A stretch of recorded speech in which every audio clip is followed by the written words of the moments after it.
apparently you ate a scorpion? So I ate the one, and she didn't get the photo, and I'm like, damn, so we had to get another one, and I had to eat a second one. Gosh.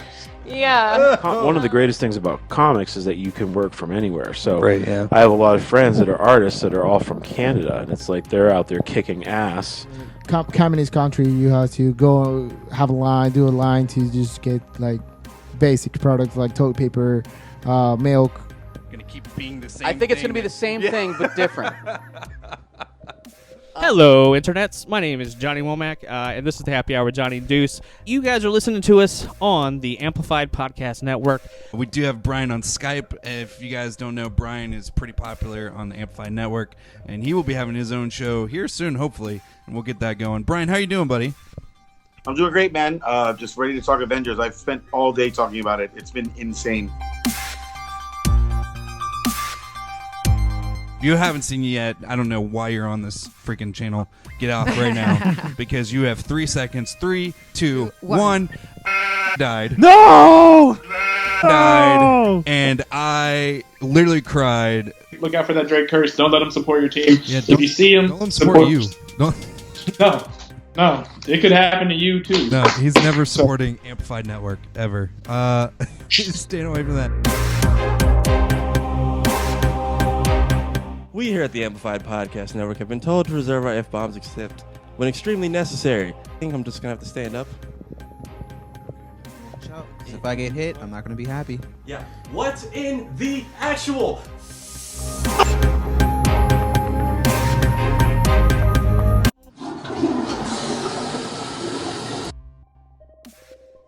You didn't even wash your hands.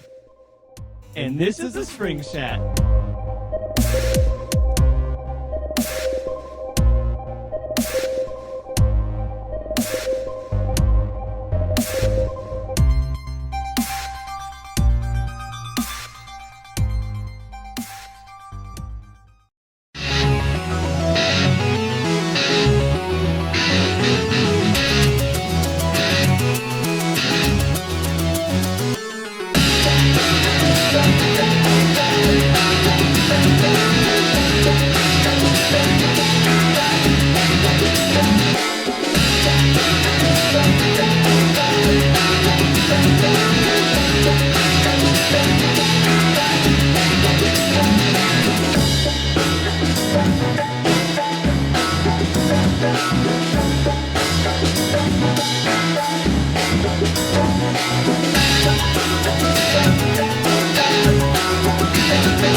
Hello, internets. My name is Johnny Womack, and this is the Happy Hour with Johnny and Deuce. As always, got my co-captain, Deuce. What's going on, man? Hey, man, you guys are listening to us on the Amplified Podcast Network. Super excited to be on here, and the episode you're about to listen to was a dream come true for us. We were 17-year-old boys growing up in Polk County. We would never believe that we would have had the opportunity to interview Al Snow. I mean, what does everybody want? Head. What does everybody I didn't need? even know I wanted head I know. until I heard of Hal Snow, and It's then I figured out crazy. what head was. I mean, yeah. I was one of the members of the Job Squad, one of the greatest hardcore champions of all time. Amazing. Future WWE Hall of Famer Yep. and all-time champion of rib jokes for Mick Foley. I mean, this guy is a legend. And he was an incredible worker too. I loved his in-ring acumen as well. He's always doing like the snowplow and everything he was doing was fantastic. Every match is a little different.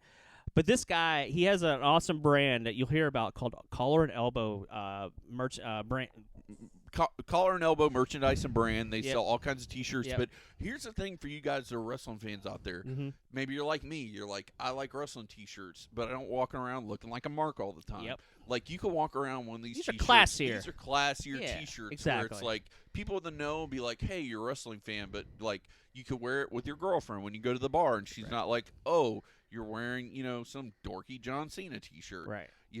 So It's got a little class. It's got a little class. Yeah. So Al Snow, I mean, we tried to rein it in, but in our minds, we were marking out pretty hardcore. Do you want to tell the behind? This is the one actually episode we've got a behind the scenes story Sure, about. yeah. You want to tell it? Yeah. Okay, and you can edit it out if you want to. Sure. So here, what had happened was, so we had set up the interview for like 8 o'clock. Yeah. We sent him a message saying, "Hey, we're ready." He never texts us back. Sent him another message, never texts us back. Sent one at 9. Finally, at 9, we said, "Screw it, we're gonna hit the call button." We hit the call button. And he answers his phone. He's like, "Hey guys, I've been waiting for you for an hour." Like Yeah, he was waiting he on was us waiting. while we Yeah. thought we were waiting on him. Yeah. And by God, the man himself, such a genius, such an innovator, such an amazing human being. Yep. Even being an hour late, even though it wasn't our fault, Right. kind of. Yeah. Still took the interview. I think it's like an hour and a half long interview. Yeah, It is yeah. a very long interview we Yeah. did with them. We talked all about the sport, talked all about the attitude. If you're a area. fan of Yeah. wrestling, you will really enjoy it because we get the kind of the inside scoop of what happened and what his thoughts are on the current product too. He definitely because talks about that. And I'm not going to spoil it for you guys. There is very poignant question I asked him. I said, Yep. "Hey, I think we're in a brand new attitude era. Yeah. What do you think about that?"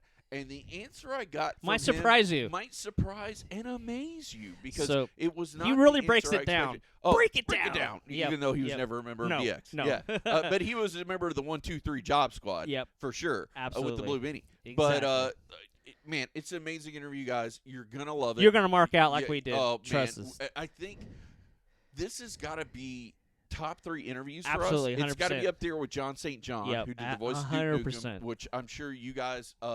Our next series, maybe video game related, Yep. which actually we're going to send this out to you. Reach out to Amplified Podcast. Tell them what you want our next series Yep. of episodes to be because we've got like We've 300 covered we're over 350 episodes strong, and that number's going up as you're listening. over 350 episodes strong, and you can find us at facebook.com Happy Hour Podcast Show. You can also find us at hhpodcastshow@gmail.com, and send us your emails there. Say, hey, this is what we want to see on the next 4 episodes of Happy Hour with Johnny and Deuce. These are the episodes we want to hear about. We want to hear about wrestling. We want to hear about video games. We want to hear about We got comics. to interview the 90s. I mean, the guys, Danny Tamborelli, the guy who Mighty Ducks, all that. That dude from Adventures of Pete and Pete, we got to interview him as well.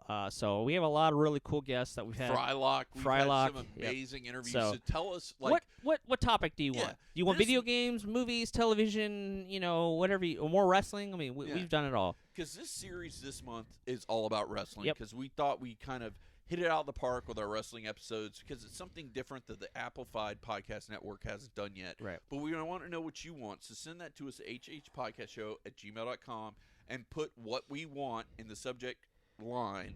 Underneath that, put like what episodes would you like to hear? And if you want to hear more episodes, we're like 260 strong now, I think, at soundcloud.com/Happy Hour Podcast. So go find us there and listen to all of our other podcasts, as well as listening to us on the amazing Amplified Podcast Network. Yep, definitely. And enjoy this episode with Al Snow. What does everybody want? Hit! What does everybody need? The Happy Hour, Johnny and Deuce. Goddamn right.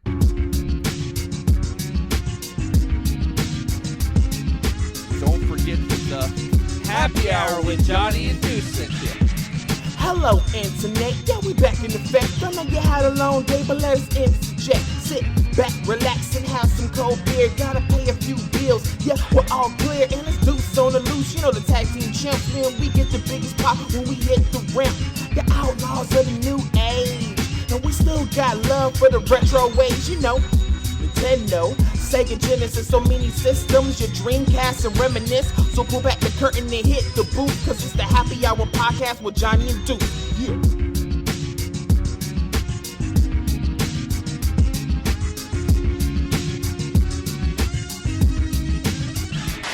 This This episode of the Happy Hour with Johnny and Deuce is brought to you by Retro Game Treasure. Retro Game Treasure is an amazing monthly subscription service. They send you custom-tailored boxes straight to your door from the video games that you love. You go on there, you have a wish list, you have your console of choice. They'll send you games from an assortment of consoles like NES, Super Nintendo, Sega Genesis, Sega CD, Sega Dreamcast, Sega Game Gear, Game Boy Color, Xbox, PlayStation 1, PlayStation 2, GameCube, and many more. Now announcing they are delivering straight to you Nintendo DS games and PSP games. What do the listeners of the Happy Hour get, Deuce? Put in Happy Hour in the promo box and you'll get $2 off your order. Remember, with Retro Game Treasure, you get classic video games delivered every month. Go to RetroGameTreasure.com. Pick your consoles, set your preferences, and add to your wish list. And don't forget to tell them that the Happy Hour with Johnny and Deuce sent you. Hey everybody, this is Alex Mill, former WWE superstar, and you're listening to the Happy Hour with Johnny and Deuce. Hello, internets. My name is Johnny Womack, and of course I got my main man Deuce. What's going on, buddy? Hey man, we're the Happy Hour with Johnny and Deuce. We're a twice-weekly podcast, dropping on Tuesdays and Fridays for your listening pleasure. And every episode starts off with a good old Deuce salute. Yes, sir. Good times. Cheers, man. And cheers. you know what this cheers is for, sir? It's episode number 300. 300. Yes, sir. Yay. Yeah. And we have a very, very special guest. We are so glad. We have been doing this show for over 3 years now. We're at episode number 300, and we have with us our childhood hero, Mr. Al Snow himself. Yes, welcome. Wow, you guys had a really twisted childhood. Well, like I said. Hope you can work that out in therapy. Well, like I said, as a kid growing up and growing up in high school through the Attitude Era, you were one of our favorites. So to actually have you on the show, and especially being Mr. 300, that's an honor and a privilege for us. So thank you, sir. Thank you. Reggie Jackson ain't got nothing on me. I'm now Mr. 300. I'm Mr. End of August. There you go. There you go. Good times. Good times indeed.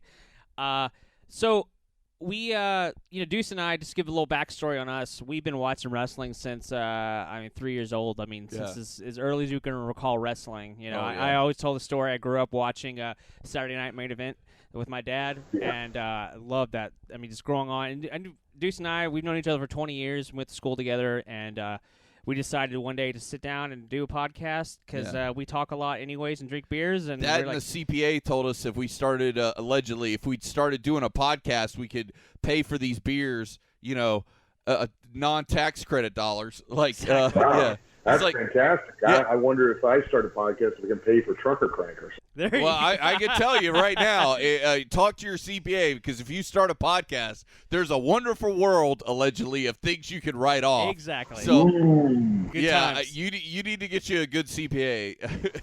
Yeah, I've got a list of prostitutes I'm ready to write off. Oh my God. Well, you better call Saul on that one. Yeah. Which our CPA is probably only about 3 steps above Saul. True. And then it's a very small 3 steps. It's true. Those are the best kind. Yeah. Because they know exactly what's going down and what's up. So it makes it so much easier. Oh, yeah. Good times. Perfect. Good times. And for the TSA that's listening, or the NSA that's listening, we're just kidding. So it's all joke. It's all good fun. Yeah, it's all good fun, allegedly. That's what our legal department Just says. say allegedly. He says You're if good. we pepper enough allegedlys on it, that we'll be okay in court. So yeah. So good times.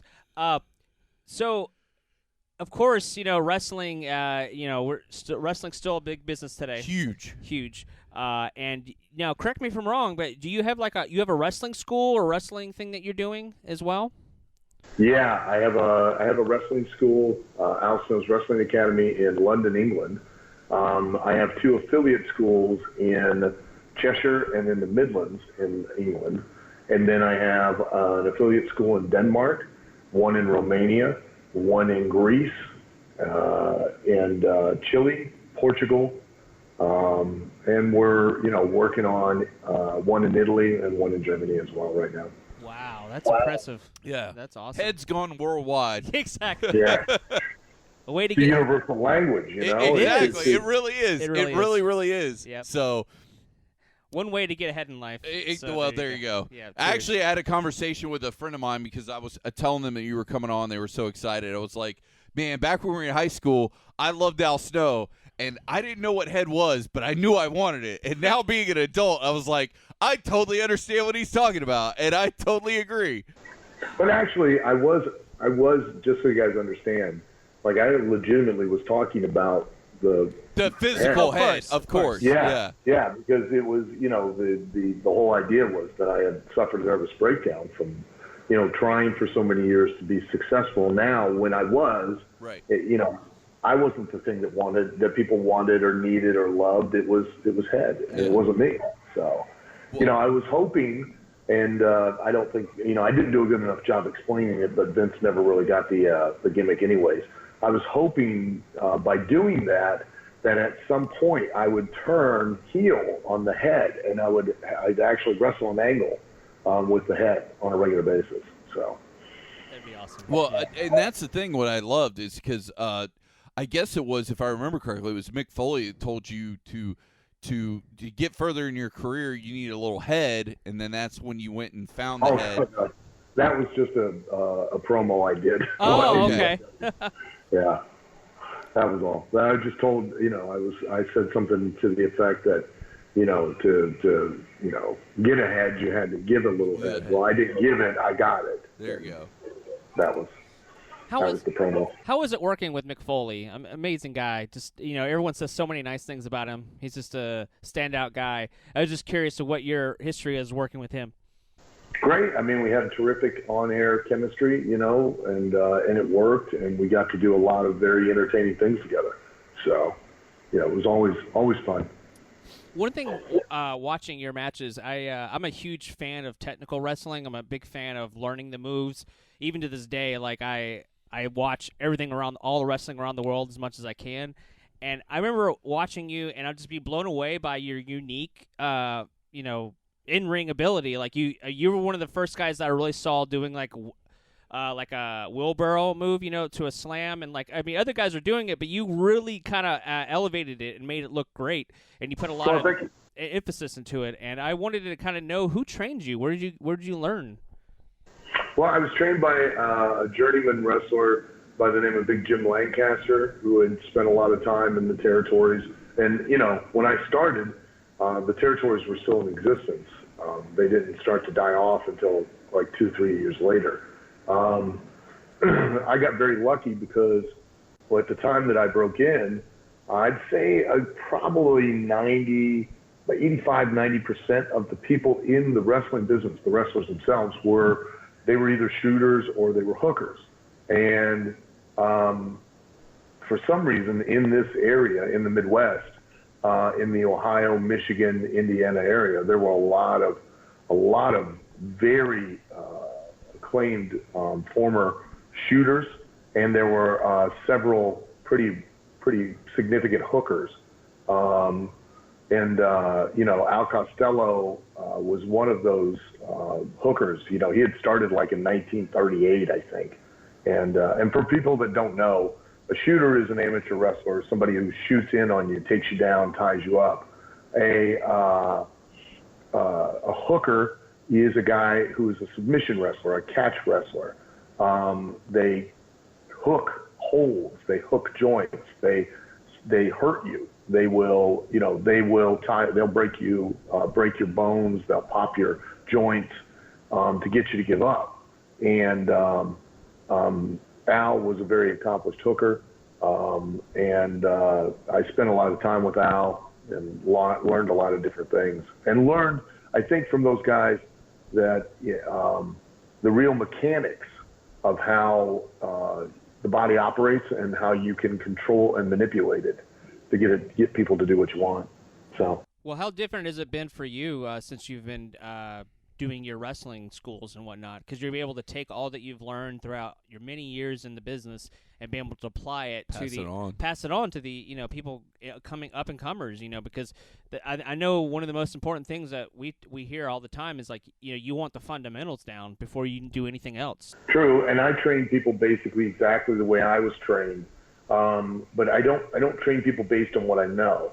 I train everyone based on where I've made mistakes. I always say that there's a popular idiom today that, everybody's entitled to their opinion. And you are. You're entitled to your opinion. You're entitled to keep it to yourself because it's just an opinion.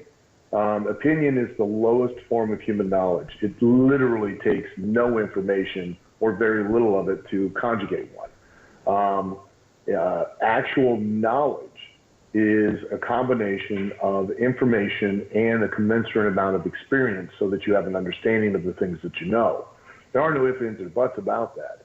And if you don't have that experience, you just have knowledge or information. If you just have information, then you have nothing more than an opinion. And we all know you can give it to yourself. Yeah. So I have the benefit of 35 years of mistakes, and 35 years of failures. And that allows me to teach students to, hey, you don't want to do that, and here's why. You're likely to not succeed, and here are the mistakes that I made, and here's what you can do to avoid those pitfalls. Wow, that's pretty profound. No, I think it's very profound. Well, I think the thing is, like, and everyone, when you meet somebody, everyone has their own strengths and weaknesses when they come in, right? Some are better at taking bumps. Some are better at, just doing fundamentals. Some people are better at doing holds. Everyone has their own, like, specialties. But before you get into that, it's like you have to kind of know what, the fundamentals, but also know, what your character, like, when you get into the business, what are you trying to perceive? You want to tell a story in the ring, that's one of the biggest things people always say is, like, sure, you can be a great promo guy, be a guy on the mic, but you got to be able to tell a story in the ring and have good in-ring psychology. But I think it's something, Al, that you actually did very, very well. Yes. Like, you had great in-ring psychology, and your segments outside the ring, I always thought that you always told a great story. Like, you always, no matter what it was, were able to convey the story and move the story along, because in the Attitude Era, we were very, very lucky that we had so many different wrestlers doing so many different things. But in my mind, you were the one who always stuck out, because no matter I think it was called GTV, or if it was the Hardcore Championship, or no matter what it was, ECW, WWF, in my mind, you always stuck out because you were the one that was like the last taste in my mouth. Like, you were the one that always kind of went the extra mile and told the extra story, and I think that has a lot to do with you and your personality. Well, thank you. I really appreciate that. It's a very nice compliment. I think I could have done a far better job and taken far greater advantage of the opportunities I was given if I knew then what I know now. And had the understanding that I do now, and that's the kick in the ass, so to speak, about professional wrestling, because it's an art. It's the art of physical storytelling, and you only get that understanding, the true understanding, by acquiring experience and making mistakes. And then by the time that you acquire enough experience and make enough mistakes, you're at a point in time that you're a little too old or physically not as capable, or being able to withstand the abuse, to be able to capitalize on that experience and being able to then truly be what you're supposed to be in wrestling, which is an attraction or a star. Well, I think one of the things you did, speaking of that, amazingly, was your time being a trainer for Tough Enough, because I will say this, and anybody can argue with me all day long, Tough Enough was only good when you were on it. The first 2 seasons of Tough Enough were amazing. But then after that, even though you were on seasons after that, but those first 2 seasons were awesome. Maven, I thought, had a lot of opportunity. He was a great wrestler, a great talent. Absolutely. Yeah, Maven was great. I really wish they would have done more with him, but I feel like he fell in that niche of, there is so much talent right now, we just don't have time for you because you're a guy that won a reality show. That's my opinion. Maven was on a good pace and a good track. Right. Then what happened was he broke his leg. That's right. Yeah, unfortunate accident. And then, it's honest to God, a lot of times it's like rolling a ball. You lose that momentum. And it takes so much more and so much time to get that ball back rolling again. Right. And, sometimes you can and sometimes you can't. Sometimes you get derailed. And that really, I think, was the turning point for Maven, was when his leg, unfortunately got broken. I mean, he very talented, very charismatic, great-looking guy, knew how to talk, very intelligent. Could have been a really big star, but it was unfortunately wasn't meant to be. And also on top of that, like at the time, there was so much talent on the roster, and God bless Maven and give a shout out to him. He had a lot of those intangibles, like those things that you just can't teach people. He had them in spades. But like I said, every single season you did of Tough Enough was amazing. And to tell a personal story, you for a hot minute there would come down to MegaCon in Orlando. Every year. And I remember the first season of Tough Enough was done. It was right when you had the controversy with Walmart of them taking your action figures off the shelves. And I was lucky enough to be there at MegaCon, and they said, look, Al Snow's showing up. And I'm like, holy shit, are you serious? And a guy walked past me, and I was freaking out because you were going to be there. And Tough Enough Season 2 was coming right around the corner. And he said, look, I got to go, but I've got this action figure. I'll sell it to you. I said, how much you want for it? He told me. I said, give me a minute. I literally sprinted past people. Like I looked like Rob Gronkowski jumping over people, like stiff-arming people to get to an ATM to get the money to pay this guy for the figure. And then I came and I met you, and you signed the figure.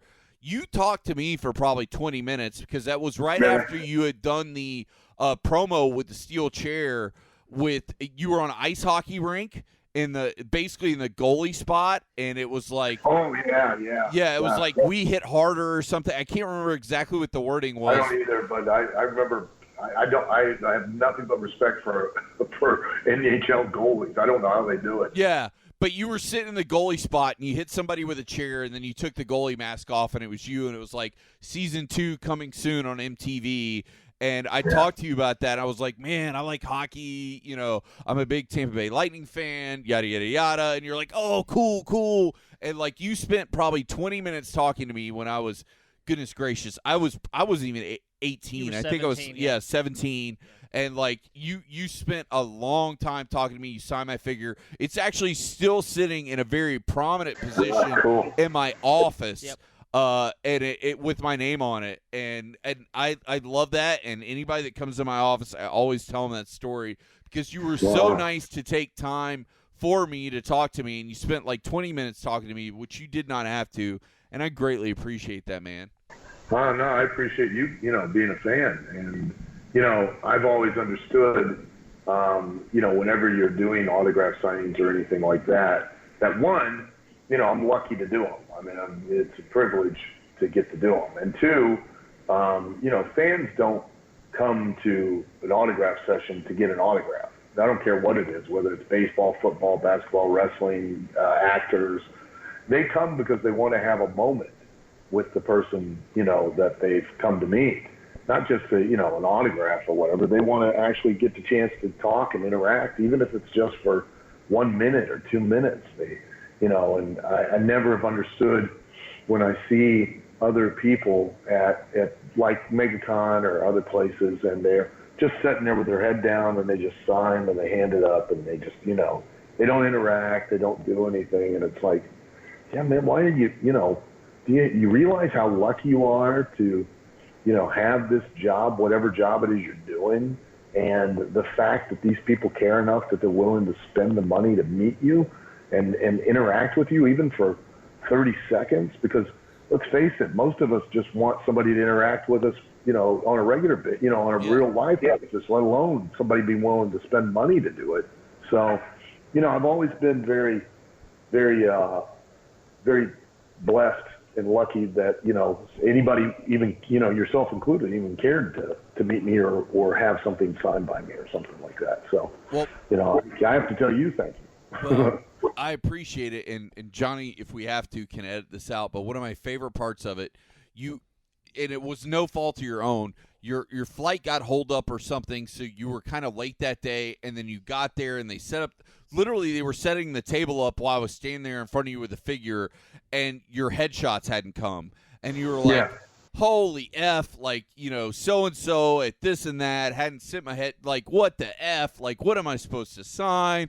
And, Well, like, that's all the literally, time. you're getting, like, turd sandwich on top of turd sandwich fed to you, and then you still were polite enough and nice enough to sign my figure and be super cool about it. Yeah. But at the time, I could see in your face, you're like, this is a bunch of BS. Like, my flight was late. I just got here. Like, my headshots aren't here. I don't know what up, But you handled it like a professional in spades, sir.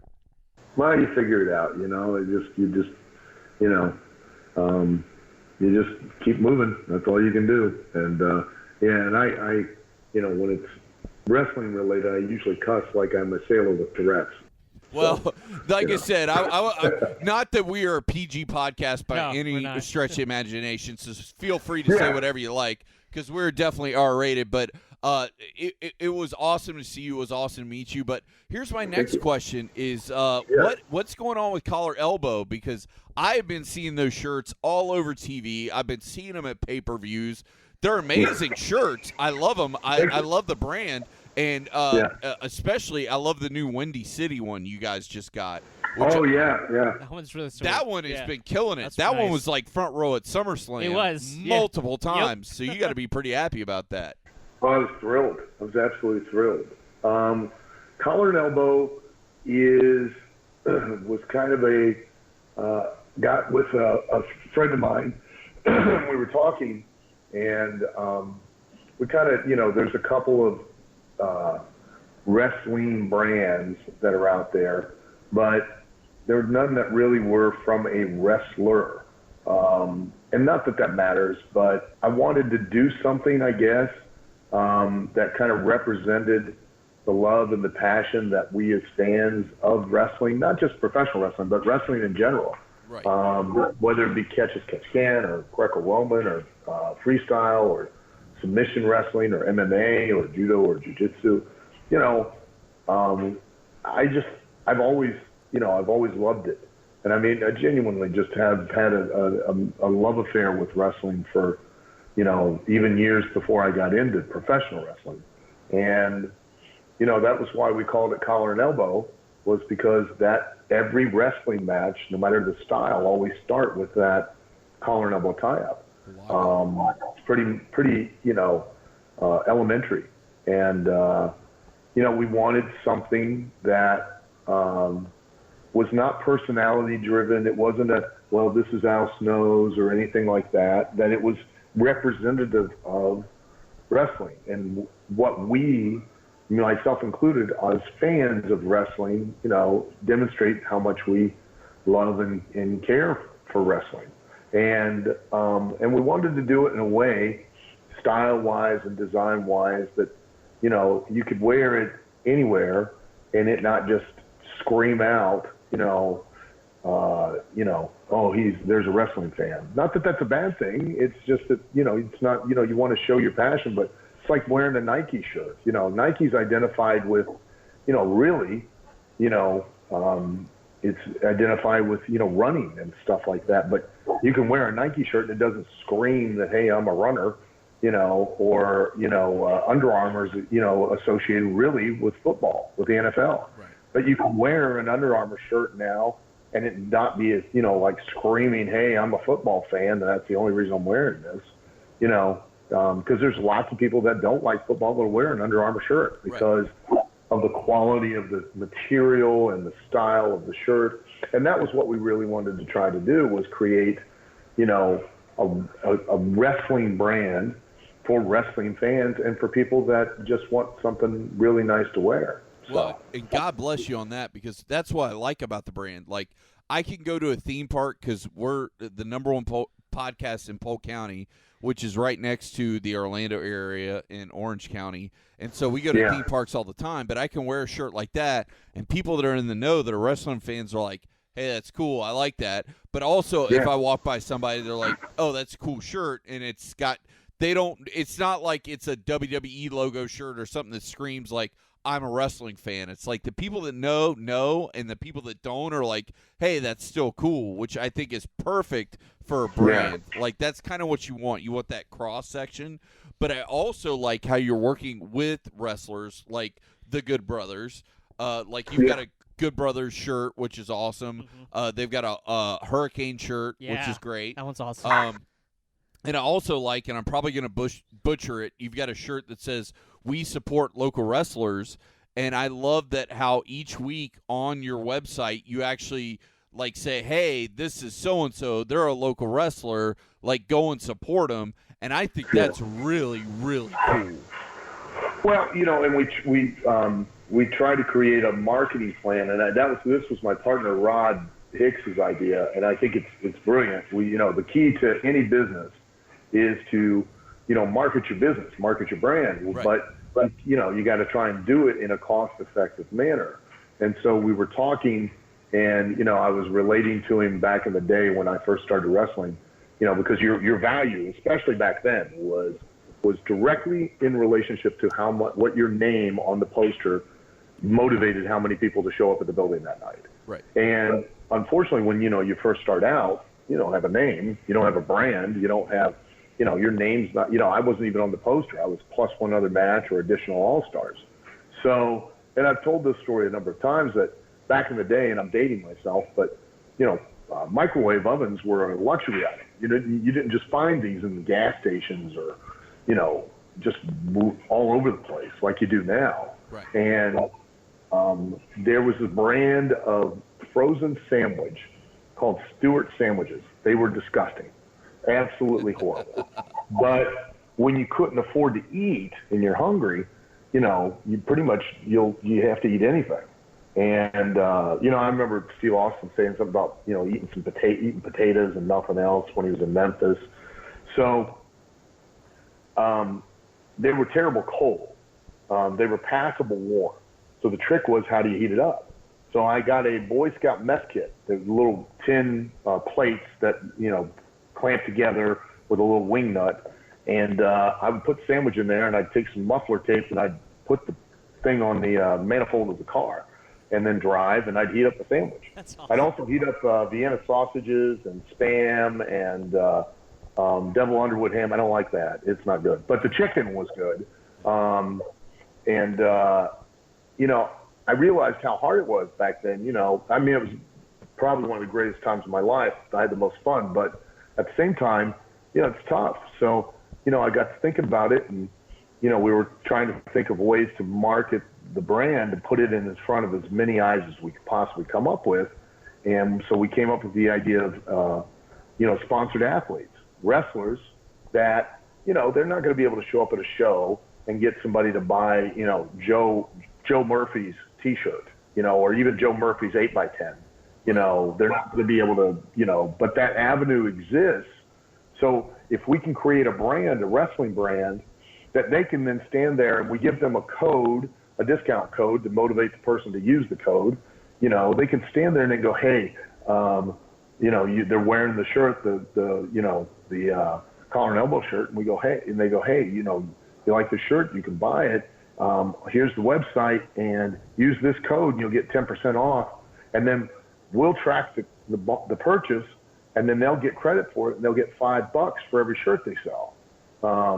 It doesn't sound like a lot, but you sell 100 shirts, you've made $500 for doing nothing more than wearing a shirt that you're going to buy. You're going to buy a shirt anyways. Yeah. And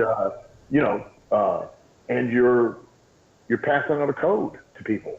And so now you might make a little extra money that maybe it'll pay for gas to get to the next town, so that you can keep busting your hump and you can keep pursuing your dream, and you can, maybe one day finally get to a point where you can get on a big stage or a large platform where you can make, your brand, and you can now take advantage of it on your own, which, congratulations, God bless you, and then we did another thing too, I think is really cool, is that we gave the people who buy a shirt, they can round up their purchase to the next closest dollar. So if it's $18.95, they round it up to $19.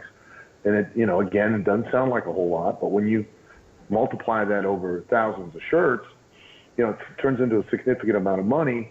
And we donate that money to the Cauliflower Alley Club. And, they've been around for decades, and, they're a charitable organization.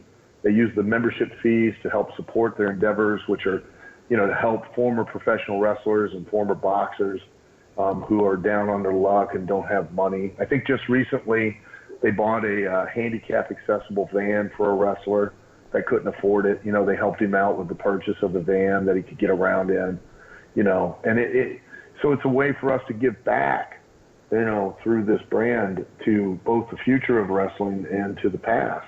And I've been so lucky and I've been so blessed to get to do what I've loved to do for as long as I've gotten to do it. And now here's an opportunity, if we do it and we do it well and we build this brand well, that I can still give back to wrestling that's given me so much. So. Well, and I think it's beautiful what you do when it comes to the Cauliflower Alley, just because of the mere fact that I think it's an amazing organization. I like everything they do. Oh, yeah. And when I saw, I went and I looked at your website for the Collar Elbow because I was a fan, and I'm not going to lie, I looked at some merch for myself, but also when I saw everything you had for Cauliflower Alley, I was like, wow, these guys are really giving back, and I think that's really awesome. And like I was saying about the T-shirts and things you do on the website for support local wrestling, we've got a good friend of ours whose name I'm going to leave out of the podcast, but you might be doing some T-shirt work with him soon. Mm-hmm. He actually has a giant flag. It's black and white in his front yard, and it says, "We support we support indie wrestling," and it's right. I mean, it's the plainest day. Right underneath, the American flag. And I think that's awesome because I think you should go and support your local indie wrestling. And absolutely. That's what I wanted to ask you about. What do you think about indie wrestling today? I think indie wrestling today is probably the best it's been in years. And just your thoughts. Well, indie wrestling is where you're going to find your next stars. I mean, let's face it.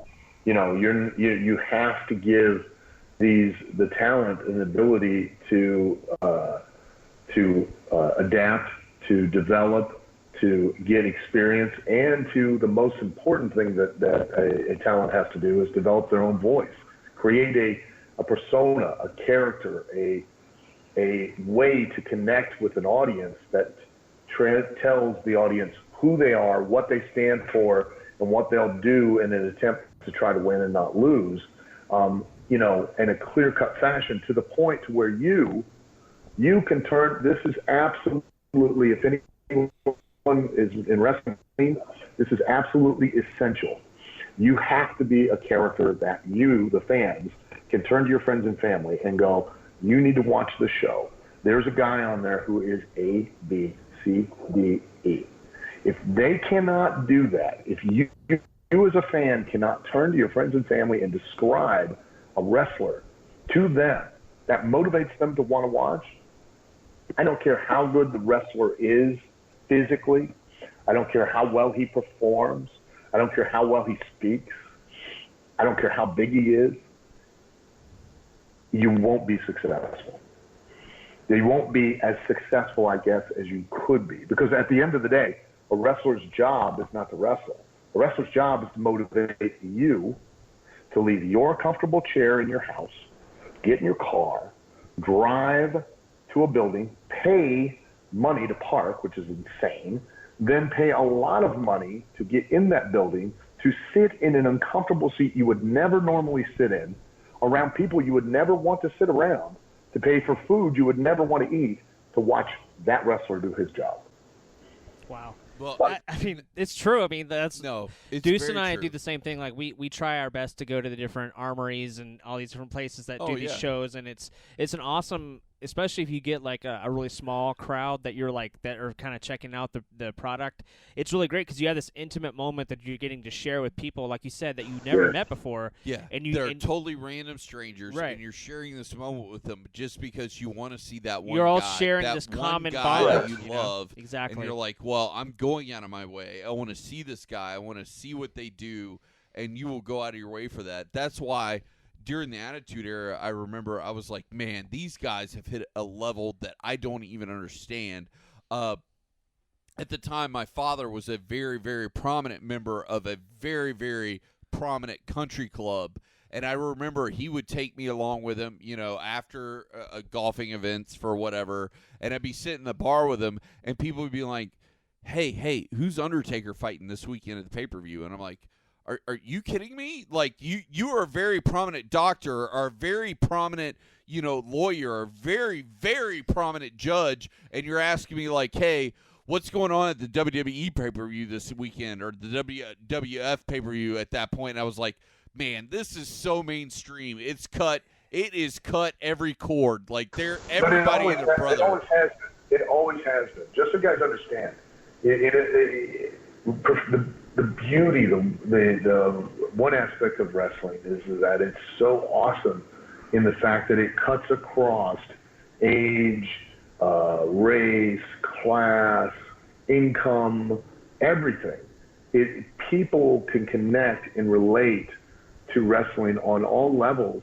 And, I've had professors of colleges, I've had deans of colleges, I've had attorneys, I've had doctors, I've had plumbers, I've had janitors, I've had, guys that didn't have a pot to piss in and a window to throw out of, come up to me from all over, literally all over the world. And, I remember when you did this. I remember when you did that. I remember, so-and-so did this to so-and-so. Hey, is Vince McMahon as much of an asshole as he really is on, is he really like an asshole like that as he is on TV? Is Steve Austin really hate Vince McMahon? And it went from all walks of life, and they say that the one art form, the one American art form is jazz, which it is, but the other singular art form, American art form, is professional wrestling.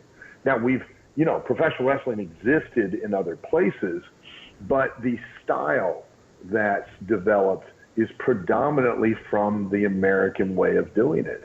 It's transcended borders. It's went all over the globe. You go anywhere you want to go, and it is the American style of professional wrestling, of physically telling a story about winning and losing inside the ring, where you connect emotionally with an audience and manipulate that emotion to its utmost peak.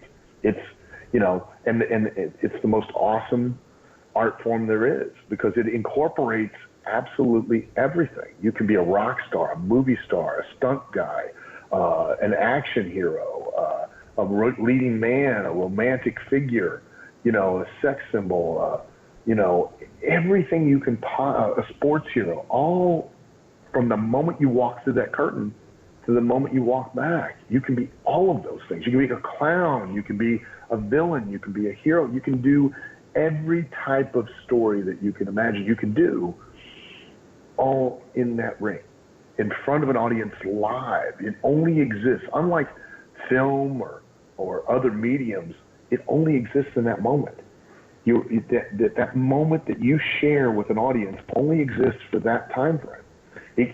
People can watch a video of it, but unless they're there live with that moment to experience that connection, it's never the same.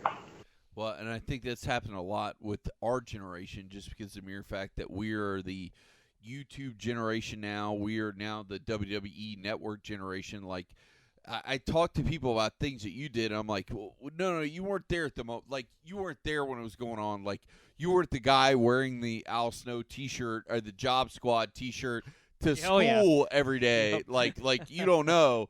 But to that question, I ask you this, and that is, what is it like now in your career that you're in a generation with the WWE Network that almost, I think a lot of your career is on the WWE Network? What do you think about that? I think it's great. I think it's awesome. I think that, wrestling has and always will be a mirror of what actual society is.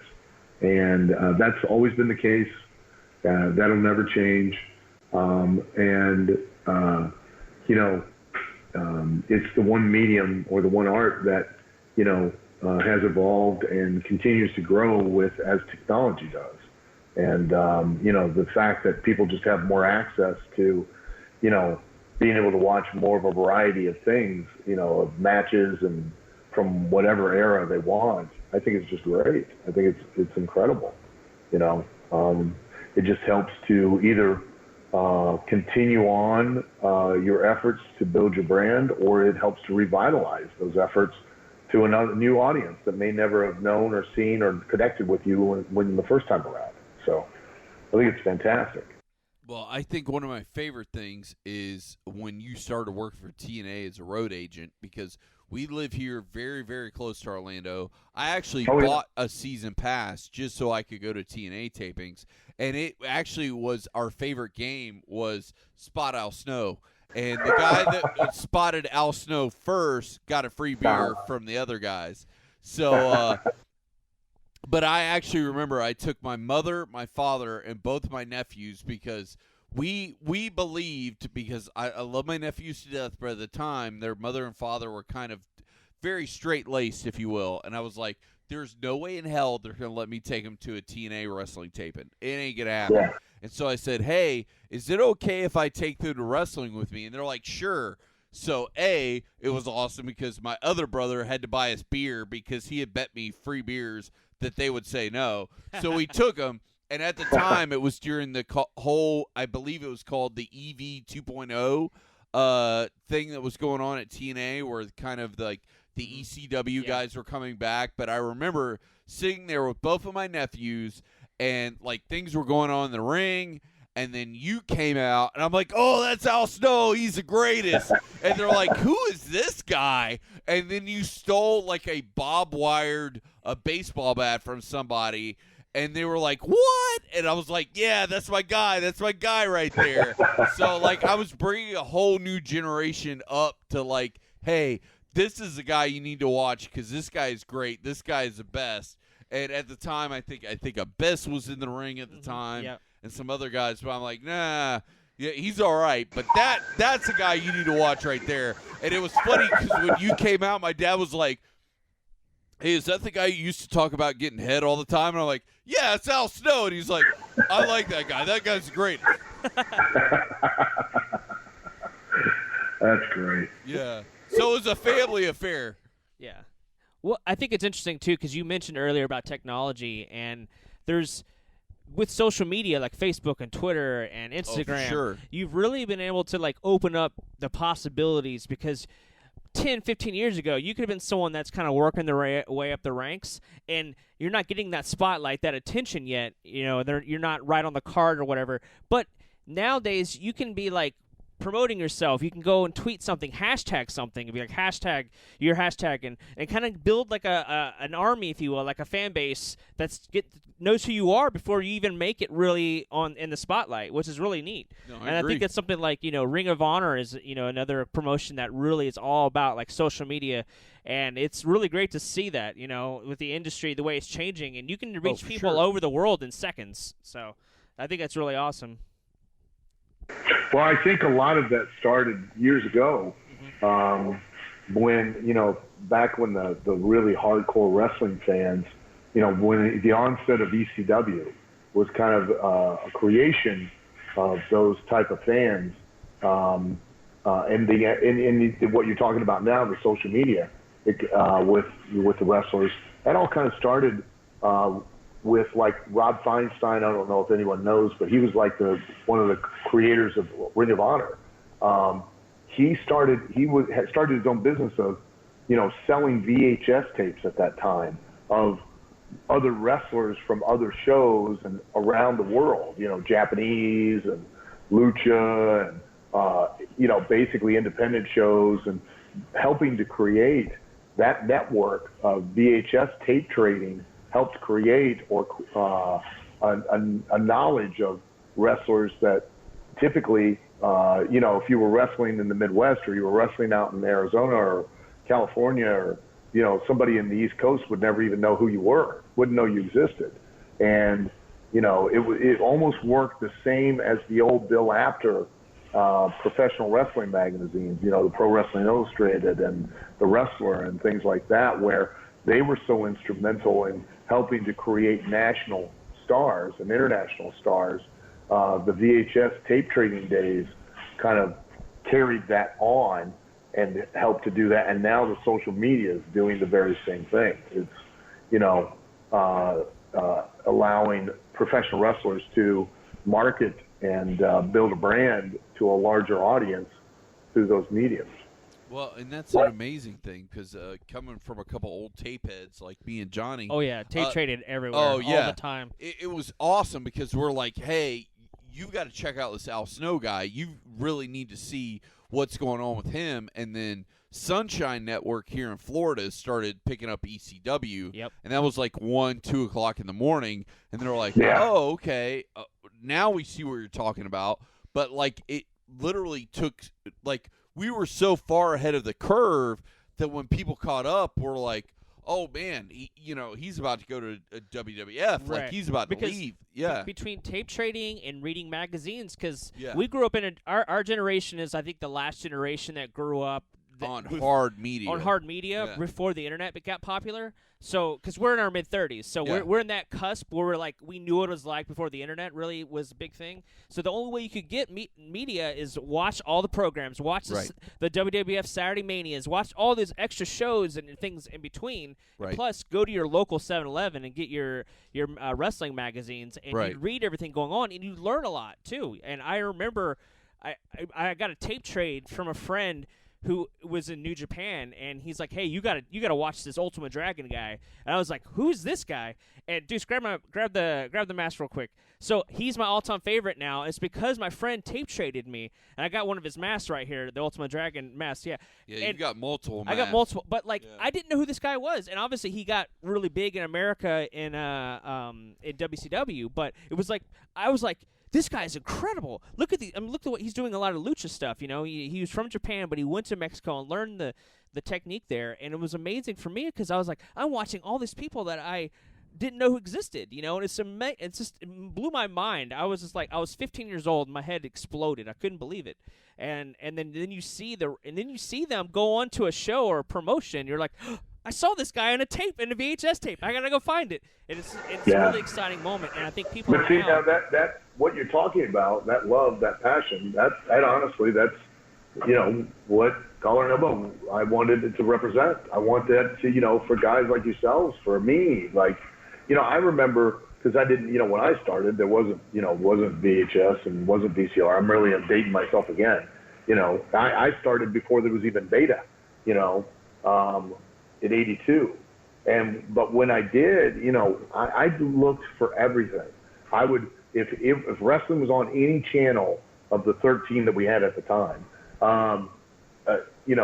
prior to cable, I would search it out and I would watch it religiously, and every magazine I would study from cover to cover and read every bit of information that I could find. I would go back and I'd dig up and look for old magazines so that I could, find out about, learn anything I could learn. And because I loved it so much. And,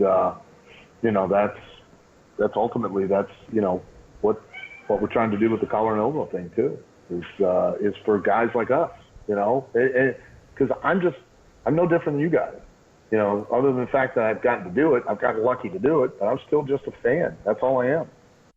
That's awesome. Well, I think that's what makes the night and day difference. And like I said, that's the reason why I love the Collar and Elbow brand. It shows your passion, It shows what you've been able to strive all these years, and you're wanting to, share the world your love and passion in the product, and I think that really shows. Yeah, so. Night and day.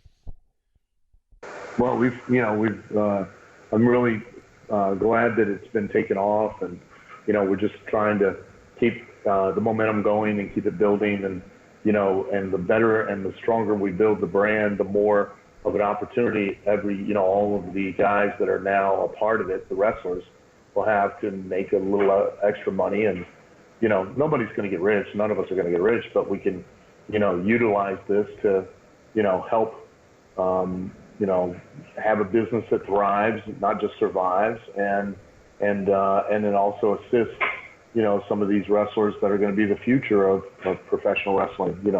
It's a talent business. It's always been the professional wrestler's business. Always will. It's never been the promoters. It's never been the writers. It's always the wrestler's business. And without these young wrestlers being able to pursue what they want, and be able to survive to where they can, get enough experience and enough understanding to be developed into true attractions and stars, then the business isn't going to survive. Professional wrestling will cease to exist. And I love it too much to see that happen. So that in some small way, even if it's just $5, if I can help keep moving it forward, then so be it. This episode of the Happy Hour with Johnny and Deuce is brought to you by... Come check out the Happy Hour with Johnny and Deuce live at Free Play, Florida. So far, we've got confirmed guests Billy Mitchell, Walter Day, George Lowe, the voice of Space Ghost on Cartoon Network, Keith Apicary, classic gaming whiz and self-proclaimed Sega CEO, Scott Adams, legendary creator of text-based adventures, and our good friend Brian Colin, creator of Rampage and Arch Rivals. There will also be over 200 games at this event, including 3 10-foot arcade cabinets featuring classic games like Star Wars. There will also be a console museum. Go get tickets at wp.freeplayflorida.com. Friday's going to be $25, Saturday is $30, Sunday is $25. Kids are, of course, $5. You can get the whole weekend, Johnny, for $60. And also, there's going to be an awesome Saturday night party, which is $15, but it's going to be from 11:30 to 3 a.m. Full arcade, music, plus live performances. And it's all at the newly renovated Doubletree SeaWorld. So you definitely want to go check it out. And don't forget to tell them that the Happy Hour with Johnny and Deuce sent you. This episode of the Happy Hour with Johnny and Deuce is brought to you by the Lakeland Role-Playing Guild. Join the adventure with the Lakeland Role-Playing Guild. Founded in 2000, the Guild starts its 18th year of supporting and promoting the role-playing game hobby in September with a big anniversary party and some lightly structured games. The Guild hosts 2 mini convention-style game nights every month on the 2nd and 4th Fridays, where you can find up to 4 scheduled and prepared games, plus up to 3 open tables, all ready for a packed 4 hours of hobby-centered fun and fellowship. Among the regularly scheduled games on the LRPG's rotating calendar are 3 exclusive in-house ongoing campaigns, 1 exclusive in-house mini-campaign anthology series, and a few periodic episodes of members' personal home campaigns. The majority of those games are RPGs, but miniature war games hit the Guild tables as well, along with the occasional board game. Some events also feature instructional clinics and roundtable discussions on a variety of game rules, techniques, and theories, so all participants can share their experience and learn more about the hobby from each other. The Guild also has planned gaming-free social outings on those random 5th Fridays that pop up some month. And of course, members of the LRPG take part in area conventions as players and game masters, as well as coordinate some activities with other gaming clubs. For more information on the Lakeland Role-Playing Guild, visit the website at lakeland-rpg.com or check out the social media at facebook.com/Lakeland Role-Playing Guild. And on Twitter at Lakeland RPG, plus hashtag Dice on the Road. Lakeland Role-Playing Guild. They play games! Grove Roots Brewing Company, the official beer sponsor of the Happy Hour with Johnny and Deuce. Find them in downtown Winter Haven, Florida. They're also on Facebook.com/Grove Roots Brewing and GroveRoots.com.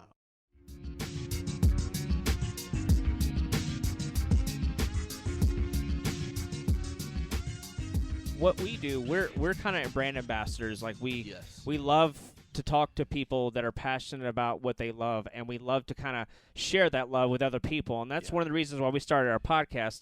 So for those who haven't been to the website, what's the website for your clothing brand? It's collarandelbowbrand.com. I kept it simple so I would remember it myself. And because I can't tell you how long it took for me to memorize my own Al Snow Wrestling Academy.uk.com. But I finally remembered that one correctly. It's just collarandelbowbrand.com. And they can go, we have, I think 5 or 6 different designs, plus we've got hats now. And then I think in October we're going to release some new designs and, and a couple seasonal items. About every 3 months, we're going to put out another 4 or 5 designs and at least one seasonal item. you know, one for fall, one for winter, and then spring, summer.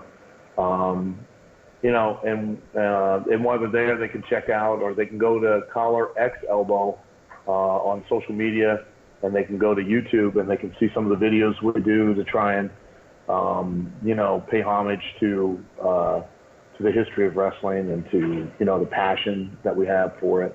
The guy, our media guy, Wes, is very talented and does some really amazing stuff. I mean, it's just incredible. We're trying to gather up as many, you know, girls, women wrestlers to give us a short, you know, an interview of what wrestling means to them, so that we can put that together in a montage of what it means to you know, the women of wrestling to have an opportunity to get to do this. You know, because I think, you know, for too long, you know, women have been kind of a sidebar in wrestling. And, you know, I've trained, God, I don't know how many different, you know, women, you know, Beth Phoenix and, you know, Maurice and Milena Roca and ODB and, you know, I can't remember. There's so many that, and they were always, you know, such a significant part of the show. I mean, at one point when I was writing the TV for the developmental in OVW in Louisville, Kentucky, I can't tell you how many times, you know, the women literally saved the show. They came out and, you know, took it from just a good show to a great show. I've never been more proud of the fact that, you know, we did the first ever women's wrestling ladder match between Katie Lee Burchill and Beth Phoenix back then. That was the first time that had ever been done, that, you know, two women had a ladder match, and they were amazing. You know, some of the best TV and the funnest and easiest TV to book and write was, you know, we did this women, you know, an ongoing women's segment, this OVW segment that just, it was awesome. We told so many amazing stories and developed so many incredible characters, and it was so much fun because of how talented all these women were, you know, and tough. You know, don't ever buy or believe into that BS that women are the weaker sex. Because I'll tell you right now, women have children. They take this and they push it through that, which would be like you and I shitting a 10-pound pumpkin. And then they nip up right out of bed and they leave the hospital like a day later. In fact, I got to fight with them to put them in a wheelchair. Let me tell you something. If I push that through this, I ain't leaving for a year. I ain't getting up. Well, and I've got to give you a lot of credit because I'll tell you right now, the roster you just told me of women wrestlers that you worked with is amazing and phenomenal. And I've got to say right now, women's wrestling. I forgot 3/4 of them. I can't, you know, God, I can't, you know, half of them I can't even remember what names they are under up in WWE right now. You know, there's numerous ones. I can't tell you. Kelly, God, Victoria, I can't think of her name. She's been up there for years now. You know, and I'm so proud of all of them, and all of the people I've trained. I'm, you know, so proud of them, and, you know, I've always told them that their success is mine. I'm, you know, I figure that probably is going to be my legacy in wrestling, is the you know, the people that I've trained. You know, all the different wrestlers that I've trained that have went on to have some, you know, modicum of success. You know, I don't gauge their success on just whether or not they're in WWE. You know, I gauge their success on whether or not they were able to pursue a career and be able to do it for a living and nothing else. And I've had, you know, between when I had my own school in Ohio years ago and then my time with Tough Enough and with the developmental program and for WWE in Louisville, Kentucky, and, you know, I have a very, very lengthy amount of a list of people that I've trained that have, you know, either been successful or become stars or become huge megastars. You know, I've lost count of the number of people that I've trained that have been in or part of WrestleMania. You know, and I couldn't be prouder. And that's one of the things you're doing with your school, is that you're literally like starting out with these people that are passionate, that they want to learn more about the business, the psychology behind it, the in-ring psychology, and you're able to kind of help give them a push, if you will, and help them learn mentally and physically how they're able to break through. And I think that's amazing, and I think that's what the world needs is good teachers, And the key to all that and the key to anything is passion. You can have all the tools no matter what it is, no matter what the subject matter is. You can know all the tools. I've seen, I don't know how many guys that had all the tools in wrestling. Things that you can't teach. You can't teach height, you can't teach size, you can't teach muscularity, you can't teach charisma, you can't teach good looks, you can't teach, just an innate thing that they have when they go to the ring. You can't teach those things. Had them all. They didn't have passion. And I've watched every one of them fail. I've been around long enough to literally watch people leave, come back, leave again, come back again, leave again, And the failure always revolves around their lack of passion. Because those are the intangibles. Because it sounds like every single time you met somebody, you could see the intangibles. Like, hey, this guy's got this, and this. Those are the things I can't teach them. Those are the things they have to have coming out the gate, and they've got. But I got to tell you, I've seen numerous times guys that had none of that, didn't have one single tool in the bag, and they went on to become major successes because they had passion. Well, I think that's great. I think it's the one thing that keeps everything going. It's the one thing that keeps our show going definitely all the way to 300 episodes, which we are glad to celebrate, Mr. Snow, with you. Episode number 300, you being Mr. 300. And you know what? I got to tell you guys this too, because I cracked me up. Sometimes I do stuff just to entertain myself. I put a tweet out tonight that said that if success in pro wrestling was easy, it would be your mom. Well, that is definitely, we call Johnny the king of the dad joke, and that would be definitely a dad joke, Johnny joke right there. But I completely and 100% agree. Mr. Snow, thank you so much for coming on the show. We would love to have you back on the show again. Now that we've got all your information, we'd love to have you back on. But tell all of our friends and our fans, how can they find you? How can they find Collar Elbow? How can they find all of your stuff? Well, typically, it's pretty easy to find me if you just go to the post office. I have a picture on the wall, or you can watch America's Most Wanted. They do a profile every once in a while. Yeah. But if you want to follow me on social media, I'm the real Al Snow. Yes, the real Al Snow, because there were some fake ones who I did message and say, look, come on, guys. If you're going to fake being a celebrity, aim higher, for God's sakes. I mean, really. You're going to want to be me? Who? Come on. I don't even want that. Come on. Let's shoot. Let's lift the bar.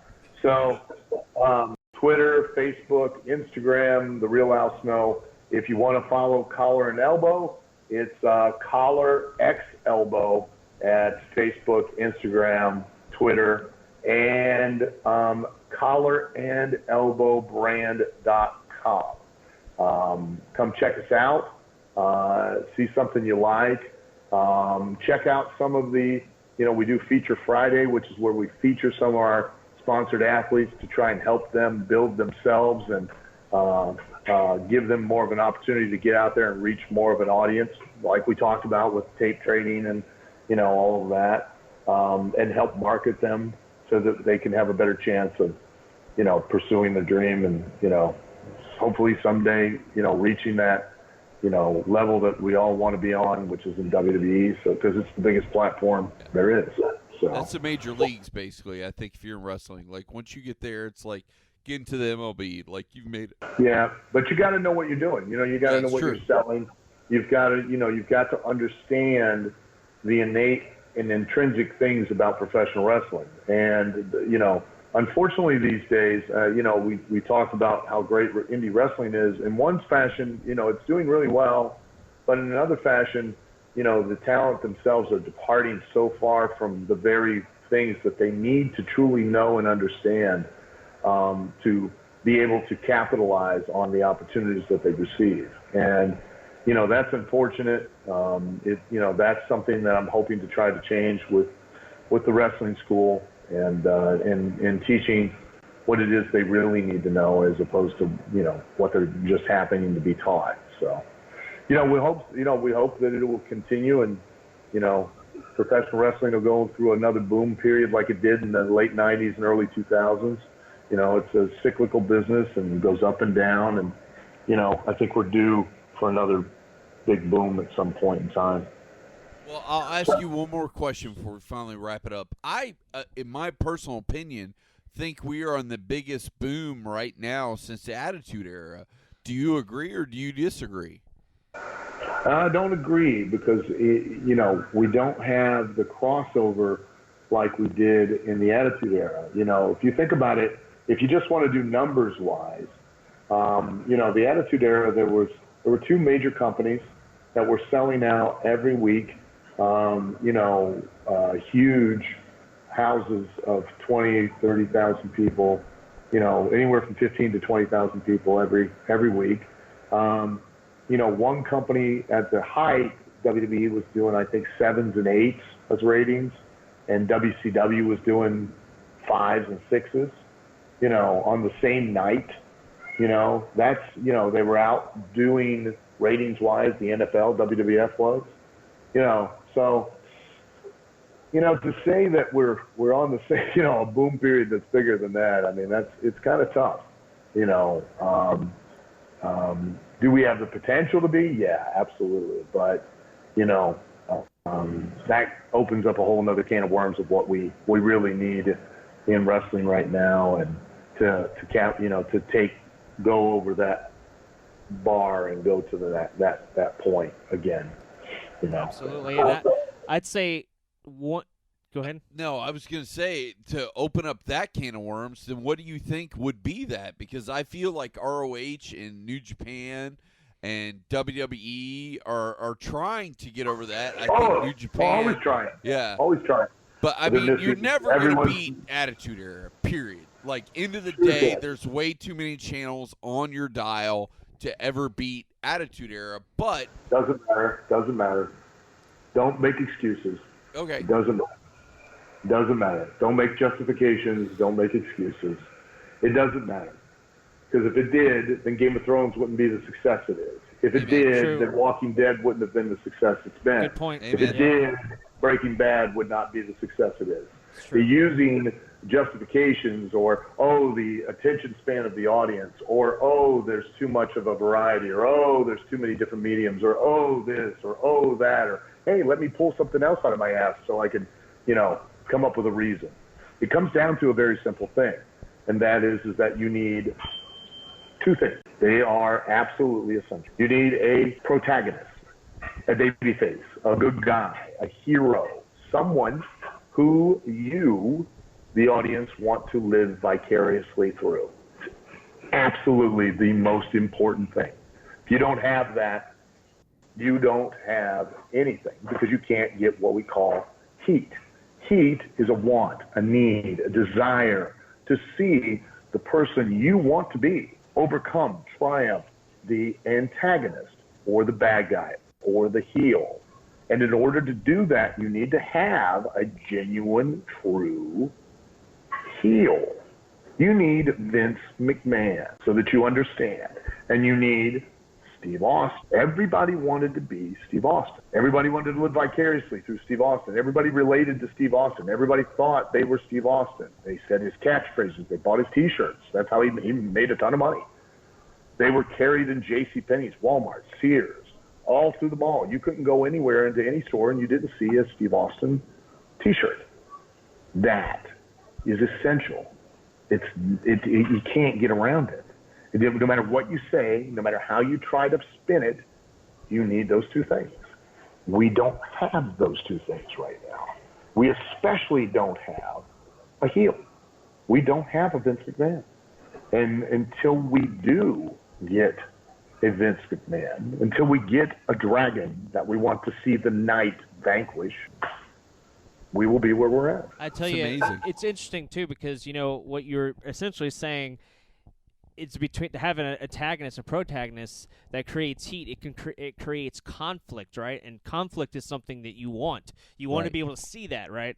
And you want to be able to see that paramount into something big. And I think there's a few guys. But the essential part of the conflict is that you, the audience, want to see the hero triumph in that conflict because you identify with the hero. That's essential. Right. Think about it like this, and I always use this as a parable so that you can understand. We walk outside your house right now, we see somebody with a can of gas standing next to a car. It ain't your car. They're pouring gas on it, and they're lighting the car on fire. What are you going to do? You're probably going to either call 911 or you're going to film it and go, World Star. That's going to be about it. Why? Because it's not your car. You have no investment. You don't care. Now we walk outside, we see your car, and the guy's standing next to it with a can of gas, and he's lighting your car on fire. What are you going to do? You're probably going to run over and try and stop him. Why? Because you're invested. It's your car. If we walk outside right now, we see somebody standing next to your car with your wife and your children and your dog in that car, and he's setting that car on fire. What are you going to do? You're probably going to run over and try to kill him. Why? Because you have more of an investment. You care more. Do you understand? So now your good guy, your babyface, your protagonist is a car, and it has to be made your car. Doesn't matter how good your protagonist is. It doesn't matter what he can do. It doesn't matter how fast he can drive. It doesn't matter how sporty he looks. It doesn't matter what kind of, if he's got an automatic or a manual. Doesn't matter if he's got big tires. Doesn't matter how much horsepower under the hood. Ain't your goddamn car. You don't care. And that is the job of the guy who's setting fire to the car. He picks the right car in the parking lot, makes it your car. You care about it. Now all he has to do is one thing. All he has to do is scratch the paint, and you want to kick his ass. It's true. Yeah. No, that's definitely true, and it's awesome getting this knowledge dropped on us by Al Snow. It is. Because you're awesome. right. Like, everything you just said, basically, it takes my argument that I gave you, chunks it up, balls it into water paper, and shoves it in the trash can. And you're right. You're exactly right. Because without the things you just said, none of the want doesn't matter. You're exactly. Nothing matters if it isn't just like what you just said, which is amazing. And we thank you so much for coming on this episode. Thank you, guys. Thank you. And hey, if anybody wants to check me out, I now am doing Magic for the Blind. It's a way also for me to give back to the communities. I go around to VFWs and KOAs and different places, and I do Magic for the Blind. They love it. They love, I do it for you, but it's just not the same. I say ta-da a lot because if I don't say ta-da, they don't know anything happened. But they love card tricks. Like, I'll be like, hey, is this your card? And they'll be like, no, I don't know. And I'll go, it is. Ta-da. And they're like, how does he do it? It's amazing. So if you have a chance, you see me, well, you may not see me, but if you have the opportunity to attend one of my magic shows for the blind, please stop by because they're incredible. I do some amazing tricks. Well, definitely. And like I said, always go by and see Al Snow. If you ever see him at an event, he is amazing. I'm going to hit you up tomorrow on email so you can send us all your information and pictures and stuff. But seriously, Al, thank you so much for coming on the show. Thank you so much for being Mr. 300 himself, being on the 300 episode. We really, Mr. really August. Yes. And we appreciate you taking the time out of your busy schedule, as well as thank you so much from wrestling fans. Yes. Thank you so much for dropping the knowledge, but also being able to help pioneer the legacy of professional wrestling in the new generation. Thank you. Thank you, guys. And anytime you want to do it again, please let me know. I had a great time. Well, we will definitely do that. Thank you so much, Mr. Snow. And like I said, again, it's episode number 300. I can't believe it. I can't believe we made it this far. And thank you so much, sir. I wish you guys a 3,000 more. Thank you so much. We want 3,000 more too, so we hope that comes true. You have an excellent night, and we'll talk to you soon. See you guys. All right, later. Have a good one. Bye. Well, that was the amazing Al Snow, who came on the show being Mr. 300 himself. Yes. Definitely, you need to check us out at HH Podcast Show. You need us up at hhpodcastshow@gmail.com. Also, you can find us at facebook.com/Happy Hour Podcast Show. You can find us at soundcloud.com/ Happy Hour Podcast. Of course, when you're on the Twitter machine, there's not one, there's not two, but there are 3 hashtags. Hashtag Happy Hour Podcast. Hashtag HH HH Podcast Show. And hashtag Deuces on the loose. Later. See ya.